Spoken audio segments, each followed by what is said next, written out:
you so much.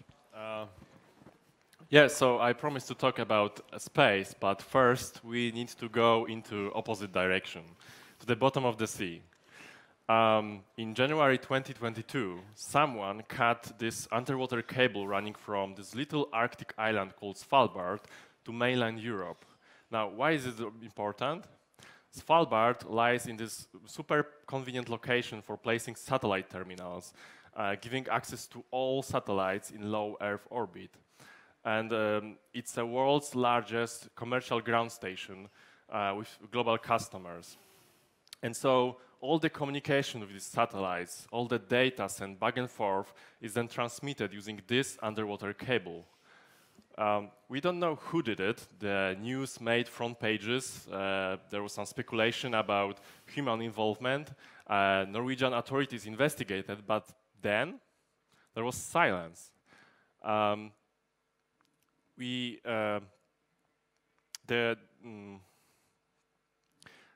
It's surprising that we haven't learned who did it yet, because it's very critical to global communication infrastructure. Such incidents remind us that in our polarized world there is ongoing conflict, unseen war, and in the domains that we don't see every day, in submarine, cyber, or space. And of course I want to focus on the last one, but we still need to stay with war as well. Because unfortunately, war is a powerful reminder of how critical space infrastructure is to our economy and safety. Before the aggression in Ukraine, Russia hacked Viasat satellite terminals. The hack impacted over 30,000 terminals across all Europe and knocked out 50% of German wind turbines. In days, if not hours, within the invasion, Russia damaged Ukraine's cellular network. This made it very difficult for Ukrainian troops to maintain effective defense against the invaders. But despite this, however, Ukraine within days managed to upgrade its defense capabilities. They got their secure communication up and running. They obtained up-to-date intelligence on enemy movements thanks to satellite imagery. All this was achieved despite Ukraine having zero previous space infrastructure, all thanks to Western commercial space companies. Companies such as SpaceX, who provide the secure communication with their Starlink constellation, or Maxar, Black Sky, or Planet, which operates remote sensing satellites to gather crucial intelligence. Collectively, that support changed the game for Ukraine. It may be the first time that commercial space capabilities played such a significant role in a conflict. But that's the impact of space here on the ground, but let me take you up to orbit. So we are living in a golden age of space industry, where the number of satellites launched into space doubles every 2 years. It's like a Moore's law for space. The true value of space sector for the end user lies in downstream application, but these are enabled by the backbone satellite infrastructure, which needs to be healthy enough to enable cost-efficient satellite services. SpaceX lowered the barrier for small satellites to space by the factor of 10. But it doesn't solve all the problems of backbone satellite infrastructure. Reusable launchers are the option, but better launchers are only half of the space access formula. Current methods don't address the whole problem, and we see access to space as a limiting to growth of the industry and satellite services. Large reusable launchers like Falcon 9 are like a bus. They take lots of small satellites and deliver them to the same orbit. Such ride sharing is cost effective because, in general, the bigger the rocket, the cheaper it is per kilogram. However, satellites, especially in constellations, need to get to their target orbit to work. It's not enough to just get into space. You need to be in the right place.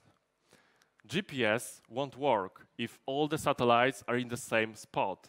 And you won't get much out of your IoT constellation, for example, if you don't spread your satellites around the globe.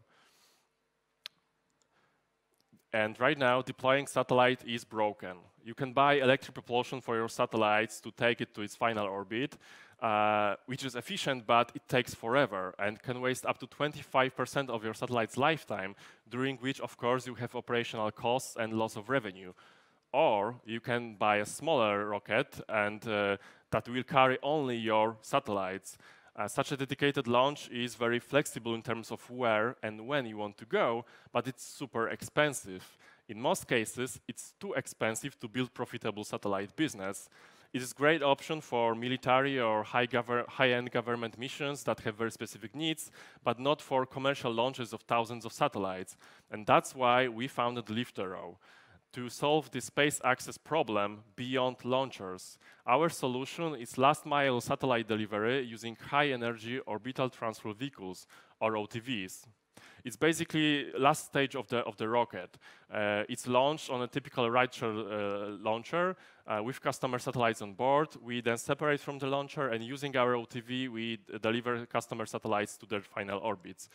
It's 10 times faster than electric propulsion because we use high-thrust chemical propulsion. So we cut time to operation and revenue from months to weeks or even days. It's 2 times more cost-effective than a dedicated launch because we leverage low price point of a rideshare launch to cover 90% of the journey for the satellite, and our OTV takes care of the remaining 10%. And the need is becoming more and more common, as it's predicted that nearly 60,000 satellites will be launched by 2030, and most of them are in constellations, which means that they will need to be deployed to the right orbital slots. And we're also seeing that launchers are getting bigger and cheaper, and we think that in the future, the majority of the payloads will be carried by super heavy launchers like the Starship. Liftero started operating in 2023, where we first secured our first funding round. But actually, we founded our first company in 2019. Although the new space market was in full swing back then, the situation in CEE region was different. The appetite for investment was lower. And that's why we bootstrap our company with European Space Agency contracts and EU grants. Now we have a team of 15 well-equipped facilities and proven product market fit for constellation customers, including navigation and communication. Within the first year from securing our funding round, we managed to develop our propulsion system from scratch, and now it's flying on board a small-scale demonstration mission on board Falcon 9 by SpaceX in February next year. Our full-scale OTV mission is planned in early 2026, but the long-term plan is to aim to go with the development of super heavy launchers and develop larger OTVs, as we think that these are 2 parts of a truly open access to space formula. We estimate that Starship will be commercially operational within 3 to 4 years, and we want to be there with our OTV. That's it from me. I hope that I made you think at least a little about space access as an opportunity for growth and security policy. At Liftero, we believe that space industry it could be a critical fuel for the next industrial revolution, and it gives a chance to every nation, not only superpowers, to participate.